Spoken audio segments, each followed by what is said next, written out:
Hello students, today we are going to start our next chapter of business studies, class 11th, chapter 2nd, and the name of the chapter Forms of Business Organization. This is part 1 of that chapter, and in this chapter we are going to discuss forms of business enterprises. It means that a business enterprise is an organization which is engaged in some business or commercial activity. In simple words, if any organization engaged in commercial activities like purchase, sale, production, that is called business enterprise.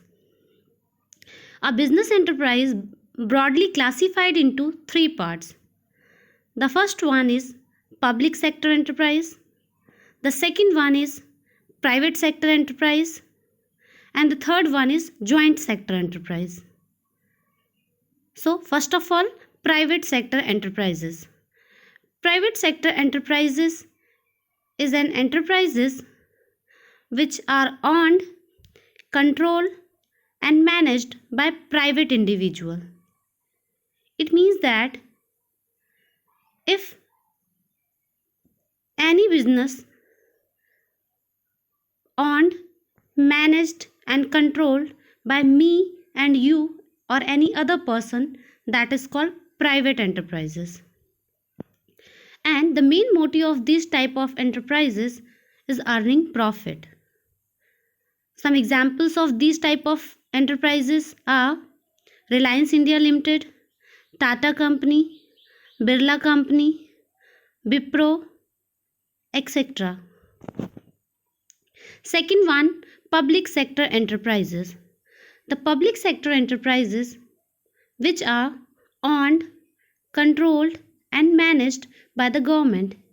It means that the owner, management and controller of that type of enterprise are government. Which government? It may be central government or state government. So that is public sector enterprises. And the main motive of these type of enterprises is providing service in the place of earning profit. Some examples of these type of industry like SAIL. The full form of SAIL is Steel Authority of India Limited, GAIL, Gas Authority of India Limited, LIC, Life Insurance Corporation, etc. The third one is joint sector enterprises. Joint sector enterprises which are owned, controlled and managed by private sector and government both. And we know that the main objective of these type of enterprises are earning profit as well as providing service.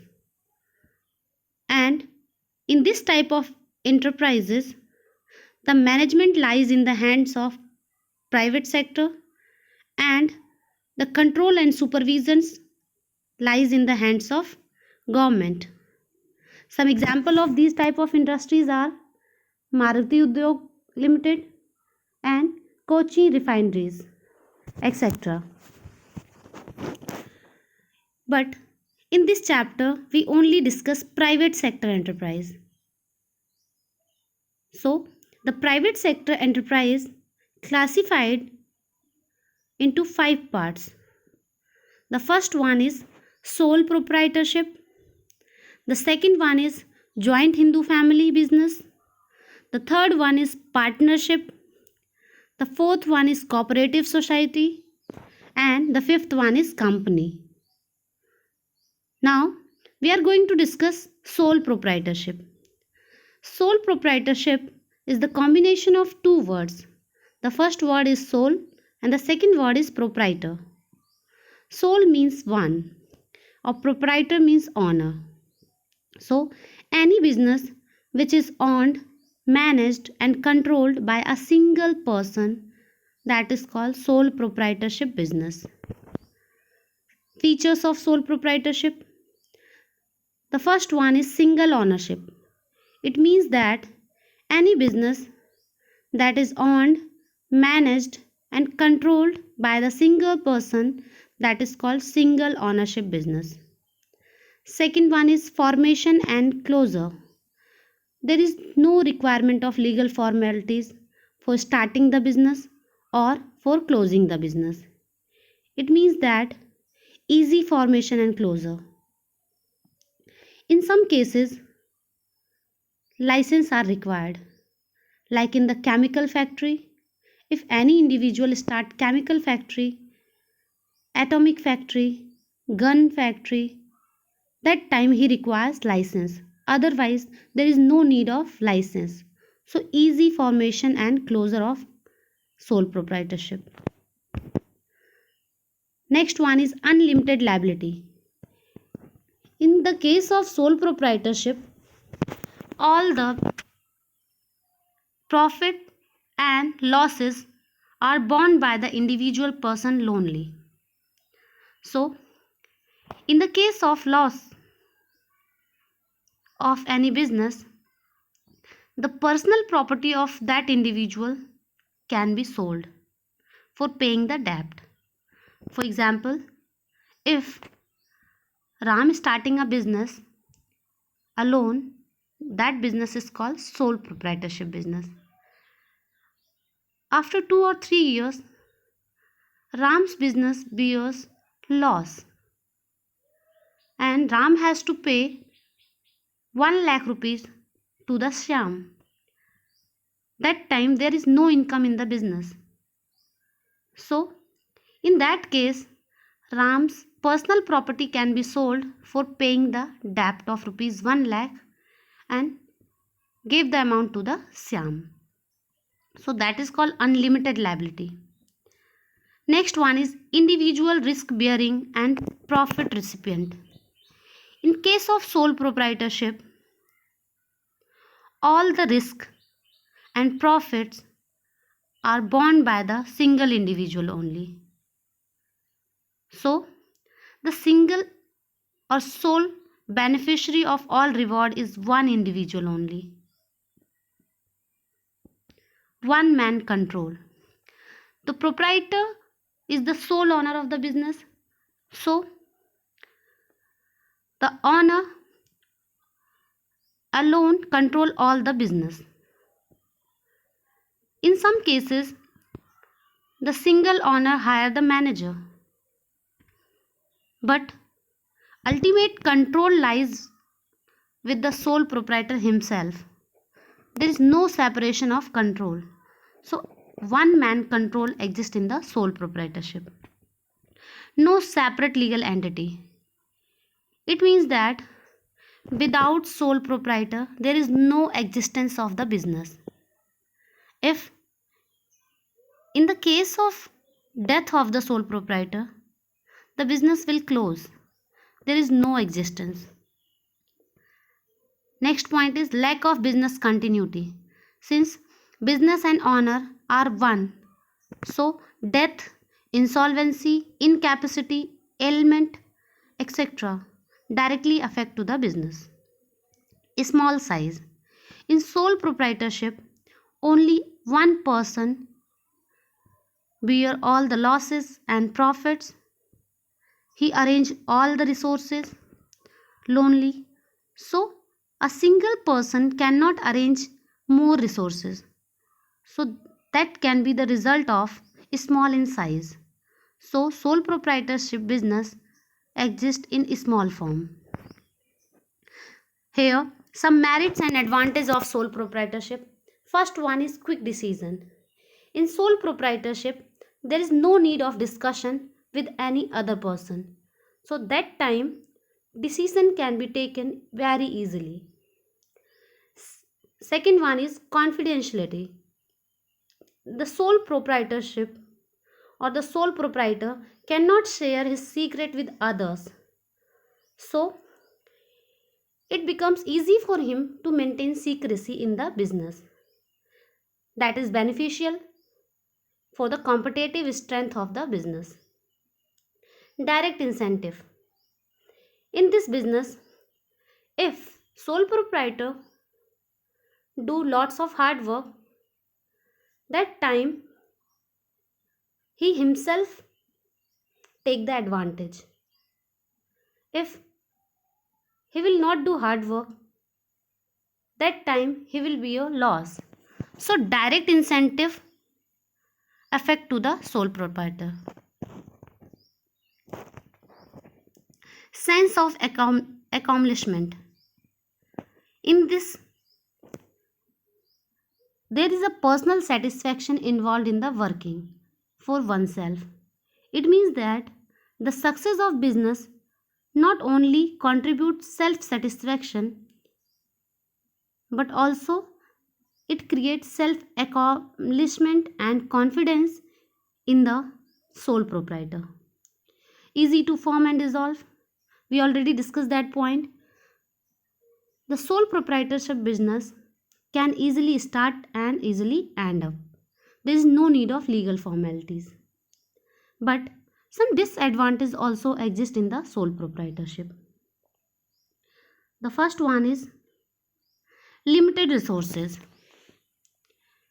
In sole proprietorship, a single person engaged all the resources and a single person cannot fulfill all the resources.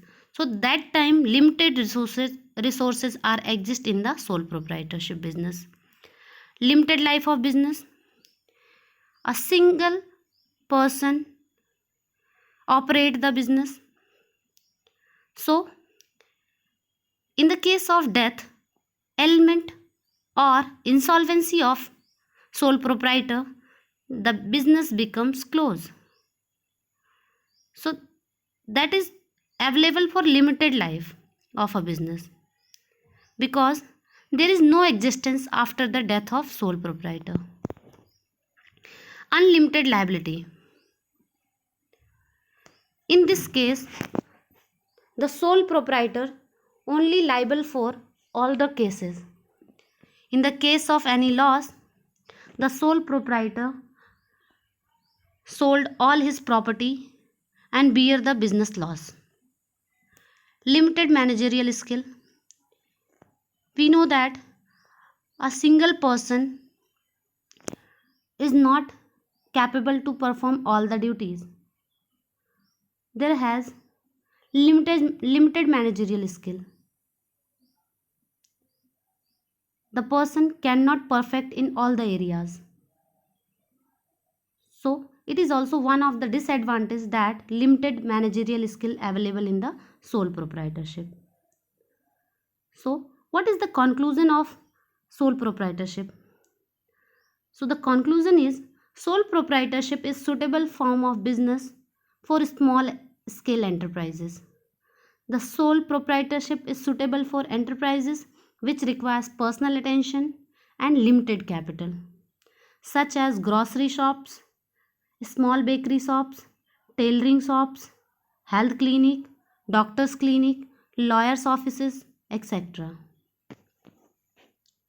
Here, two case studies are given. The first one is Manoj is running a general store under the name Daily Needs in a local market. He takes all the decisions about business himself.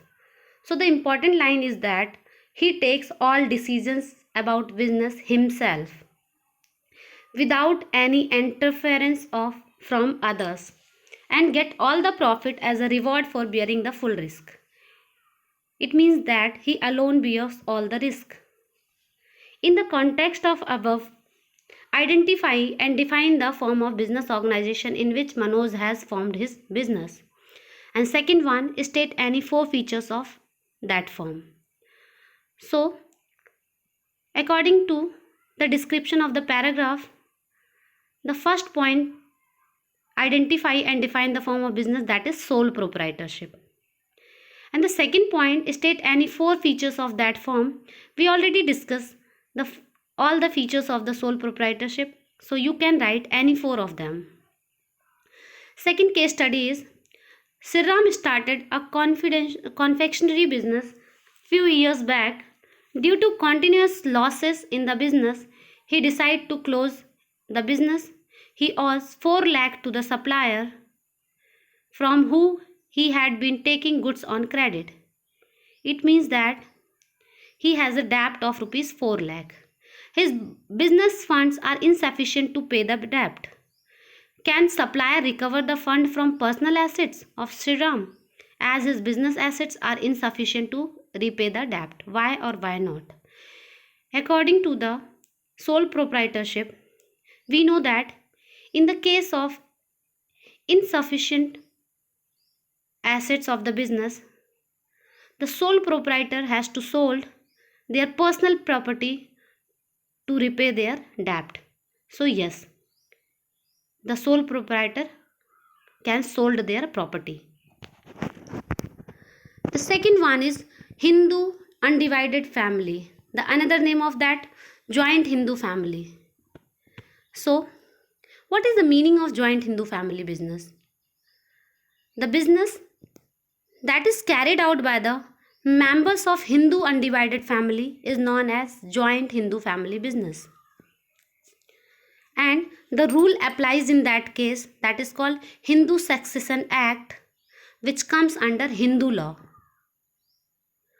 For opening joint Hindu family business, there are two conditions.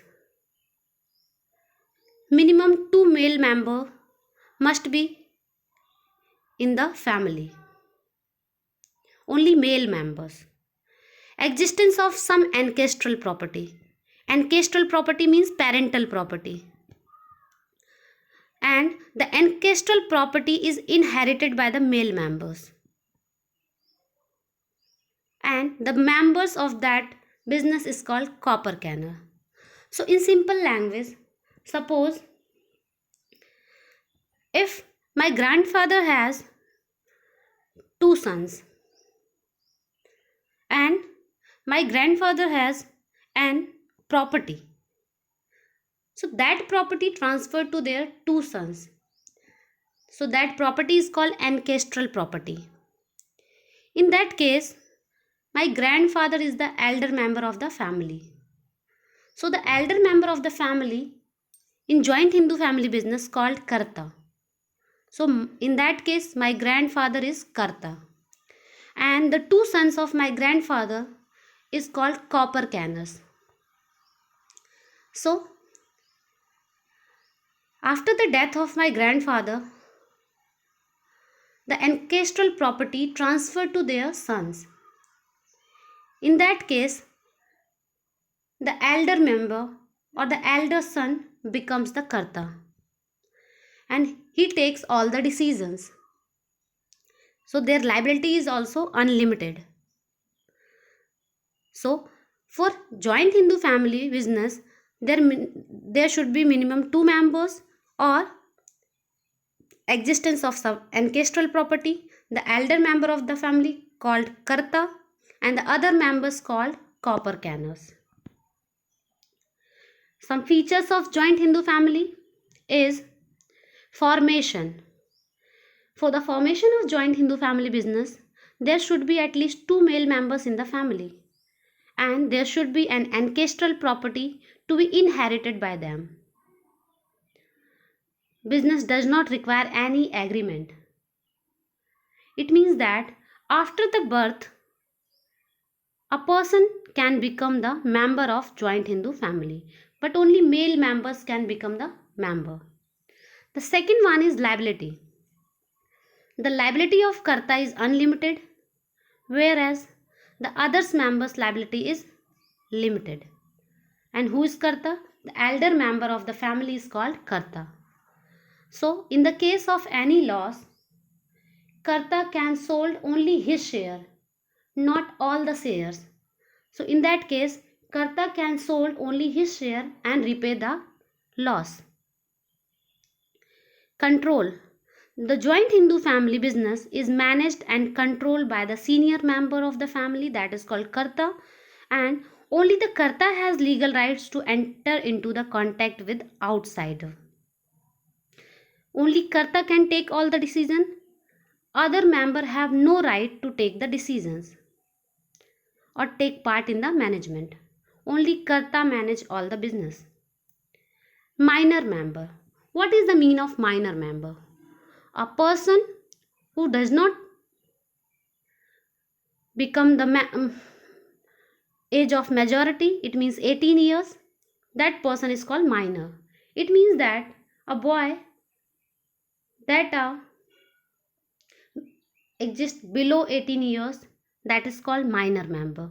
So in case of joint Hindu family, a minor can become a member because after the birth of male member, the male member becomes the copper canner. Here, the important note is that on December 2014, a bill was passed in the Parliament for Hindu Succession Act. According to this bill, women are given equal rights in joint Hindu family business. This bill was passed to remove the discrimination as contained in Section 6 of the Hindu Succession Act 1956. So, in that case, we can say that according to rule Hindu Succession Act 1956, in joint Hindu family business, only male members can be the copper canner. But after December 2004, female can also become the copper canner of the joint Hindu family. It means that in ancestral property, brother and sister both are liable to take their share. And now, as per Mitakshara as well as Dayabhag, female can become co-partners as well like male members of joint Hindu family. Here, one case study is given that Mr. Sumit Grover owns an ancestral house in Goa. On the advice of his friend, he converted it into a hotel after renovation. So Mr. Sumit has an ancestral property, it means parental property. And that parental property converted into hotel. So that is a business. The hotel was running smoothly and revenue from the hotel helped to increase his income. On his death, the property was inherited by his three sons.